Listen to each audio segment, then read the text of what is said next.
আজকে আমি রান্না করব স্প্যাগেটি, যেটা আমার বাচ্চাটা খুবই পছন্দ করে। এটি একটি পাস্তার মতোই, জাস্ট একটু লম্বা লম্বা করা। তো এই প্যাকেটটা নিবে তোমার প্রায় 180 টাকা করে। পানি যখন ভালো মতো বলক এসে যাবে তখন আমি এই স্প্যাগেটিগুলোকে সিদ্ধ করতে বসিয়ে দেবো। যেহেতু একটু মোটা মোটা থাকে, সিদ্ধ হতে একটু সময় নেবে, জাস্ট এটাকে ভালো মতো সিদ্ধ করে নেব। এই ফাঁকে আমি সব কিছু রান্নার জন্য সব রেডি করে নিয়েছি, যেমন tomato sauce, soya sauce, vinegar, Amul butter নিয়েছি, আর নিয়েছি সসেজ। এই সসেজ দিলে এর মধ্যে কিন্তু খুবই ভালো লাগে খেতে। তা এই সসেজগুলো আমার ডিপ ফ্রিজে ছিল, এখান থেকে আমি 2টা নিয়ে নেব। সেটাকে আমি ছোট ছোট পাতলা পাতলা করে কেটে নেব। আমি এখানে কেটে নিয়েছি রসুন, কাঁচামরিচ, পেঁয়াজ এবং সসেজ, সামান্য একটু আদা। এই ফাঁকে আমার স্প্যাগেটিটা সিদ্ধ হয়ে গেছে। এখানে নিয়েছি আমি কিছু চিকেন এবং চিংড়ি মাছ। সসেসগুলো পাতলা পাতলা করে কেটে নিয়েছি, দেখতেই পাচ্ছ। তো এখানে নিয়ে নেব চিকেন স্ট্র, আমি সামান্য একটু দেবো এখান থেকে। তো এখন আমি কড়াইয়ে সামান্য একটু তেল দিয়ে দিচ্ছি। আমি এখানে একটু তেলটা একটু কম ইউজ করব, কারণ আমি এখানে একটু বাটার দিব।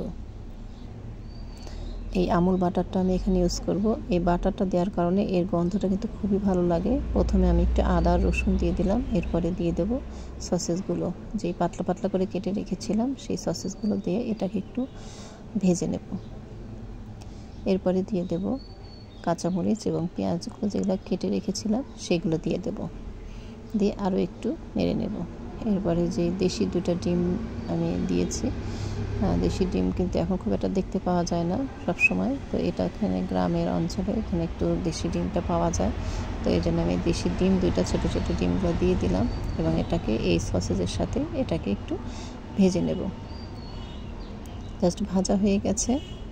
এখন আমি দিয়ে দেব যে চিকেন এবং চিংড়ি মাছগুলো কেটে রেখেছিলাম, এগুলো দিয়ে আরেকটু এটাকে রান্না করে নেব। এরপরে পরিমাণ মতো লবণ দিয়ে দেব। লবণ দেওয়ার পরে এটাকে আরেকটু ভেজে নেব। এরপরে দিয়ে দেব সয়া সস। সয়া সসটা দিলে এর স্বাদটা কিন্তু আরেকটু বেড়ে যাবে, কারণ এই স্প্যাগেটির রান্নাটা কিন্তু দারুণ হবে। তো এখন দিয়ে দিলাম গোলমরিচ গুঁড়া। এটা দিয়ে আরেকটু এটাকে ভালো করে ভাজা ভাজা করে নেব। এরপরে যখন হয়ে যাবে তখন আমি স্প্যাগেটিগুলোকে দিয়ে দেব। এরপরে দিয়ে দেব চিজগুলো কেটে রেখেছিলাম, সেই চিজগুলা। এভাবে এটাকে আরও কিছুক্ষণ রান্না করে নেব। এরপরে দিয়ে দেব চিকেন স্ট্র। আমার রান্নাটা প্রায় শেষ। এর পানিটা যখন জাস্ট শুকিয়ে যাবে তখন আমি এটাকে নামিয়ে নেব। তো এটা কিন্তু খেতে দারুণ লাগবে, যেহেতু এখানে সসেজ আছে, চিকেন আছে, চিংড়ি মাছ আছে, বাটার আছে, চিজ আছে, বাস একদম ইয়াম্মি খেতে লাগবে মাশাআল্লাহ। তো আমি আর কিছুটা চিজ দিয়ে দিলাম যাতে স্বাদটা একটু ভালো হয়। দেখেছো বন্ধুরা কত সুন্দর দেখা যাচ্ছে। এটা কিন্তু খেতে খুবই ভালো লাগবে এই স্প্যাগেটিটা। আসলে আমরা সবসময় নুডলস তো খাই, স্প্যাগেটিটা অবশ্যই ট্রাই করে দেখবা। এখানে আমি কিছু পরিমাণ চিলি সসও একটু অ্যাড করে দিলাম জাস্ট। এরপরে দিয়ে দেব টমেটো সস বেশ কিছুখানি। জাস্ট দেখো দেখতে দারুণ দেখা যাচ্ছে, ডেলিশিয়াস লাগছে। তো আমার রান্নাটা প্রায় শেষ, এখন সার্ভ করার সময়।